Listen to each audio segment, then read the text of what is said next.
All right, guys, let's take a look at the Seiko Presage line.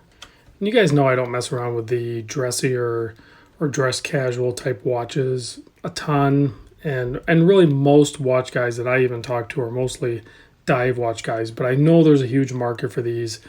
This is the SRPC 99, retails for $425. This is a US model. Mimo sent this over from Mimo's Jewelry. I'll put a link in the description.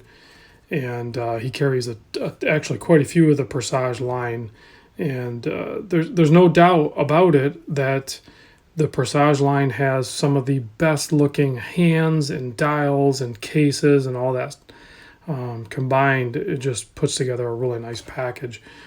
And I gotta tell you, like this one here, oddly enough, I've been more and more drawn to the gold tones. I got that gold G-Shock square, and then even some of the limited G-Shocks and everything have like rose gold and stuff like that. So this Presage right here is actually pretty slick looking. I don't think my camera's even doing it justice, and I know a lot of the stock photos that you look at on the web are definitely not going to capture it, but that right there is maybe kind of a good look. You have kind of a cream bisque gold tone dial with quite the pattern on it. Let me see if I can zoom in. I mean, it's got an amazing pattern on it. You got some really good printing of the Presage automatic, the made in Japan, the movement number, the minute seconds track all the way around the perimeter, and then those beautiful applied indices that are just spot on with tying in with that handset. When they start catching light, they really pop out pretty good. So very good looking watch indeed. You have the framed out date window there that also ties in. You have a semi-onion crown signed with just a deep engraved S on it. Nothing super fancy there, but it is signed. You can see the all polished case. You have the display back. There's a protective sticker on there. That's why it looks a little weird, but gold tone rotor. You have the 4R35B movement and 5-bar water resist, made in Japan. It's also semi-anti-magnetic. I forget the value on it, but I don't think it says on there.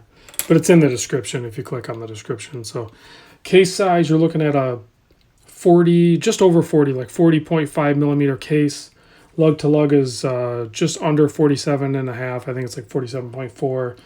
The thickness, if you include that boxed out Hardlex there, the total thickness is going to be about 11.8, but if you can measure just the case back, the case up to this first bezel here, not including the Hardlex, you're looking at about 9.3. So it's actually pretty delicate sized, 20 mil lug width. Excellent strap on this too. I'm not sure what the quality of it as far as long term, but it does say calf leather. And it's very nice feeling. It's not too soft, but it is soft. I don't know if that makes sense. But it's not too soft where it feels flimsy. So it feels like it's going to last a while. Let me give you a wrist shot. It's not really sized for my wrist, but you can see there on my 7 1/4 wrist, this is a perfect size. I mean, you could wear this much smaller wrist and even all the way up. This is a really nice dress, semi-dress type thing, office wear, whatever you want to do there, or going out on a date or a meeting or something like that. This is definitely going to be a home run.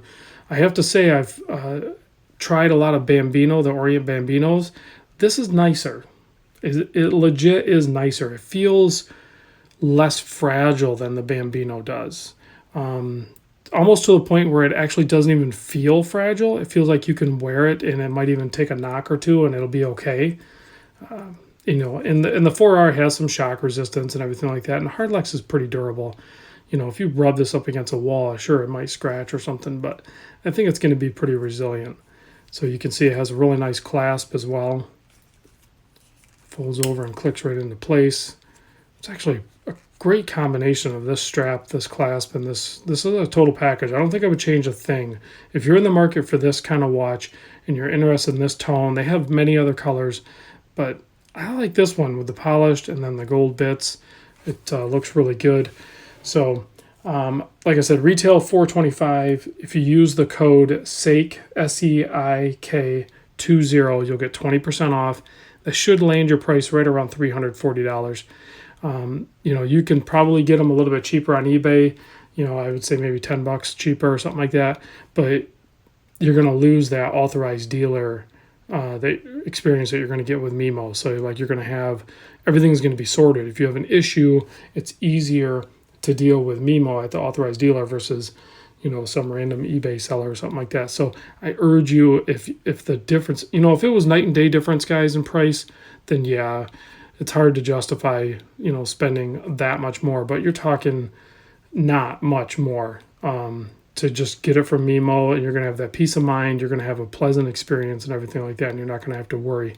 So plus you got to help these ADs out. It's not like you're being a charity to them or anything like that, but you got to keep them going, and the more we buy from them, the more they're going to be able to inventory and keep selling some great models to us. So it's all part of the community, guys. Be part of the community is what I'm saying.